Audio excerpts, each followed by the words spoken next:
আবার এই দেশে 86 একবার রানাফিক দুবার গন্ডগোল বাজিছি আর খাতি মাইয়া বাজর সময় বেড়াচেরা লাগি গেছে আর যেমনে তোমার ফুলবাড়ির সাবে সগরিয়ার সাহেব রহমতুল্লাহ আলাইহির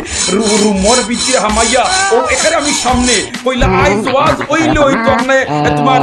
ফুলবাড়ির সাবে তার নাম ধরিয়ে গেলে তার ফিরা কি দাইতো আল্লাহু আকবার হইয়া যেমনে নমাজও খাড়া হইছিল বলতাছে দেখুন সুবহানাল্লাহ তে এক একজন রে এক এক জাত ফোকাস দিয়া দিছিলা এক একজন রে এক এক জাত ফোকাস দিয়া দিছিলা সুবহানাল্লাহ আল্লাহ যে সমস্ত আকাবির হল আমরা রে সাড়ি সাড়ি গেছেন গিয়া আপনি মাহবুদে তারার কবরের মধ্যে রহমতের জড়ি বসা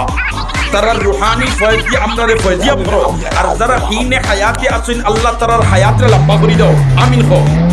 যেমনে তোমার কাসিম নানতুবি রহমতুল্লাহ আলাইহি বাড়াইছেন আর দিয়ে রিপোর্ট ফাইলিছে খবর ফাইলিছে আইয়া মসজিদ বেরিয়েছেন বলিতে তাই তো মসজিদের ভিতরে সাতটা মসজিদ বোয়া আইয়া তারা বেরিয়েছে বেরিয়ে আইয়া মসজিদ হামাইয়া দেখে এক বুড়া বেটা গেঞ্জি গা আর তাই মসজিদ জালু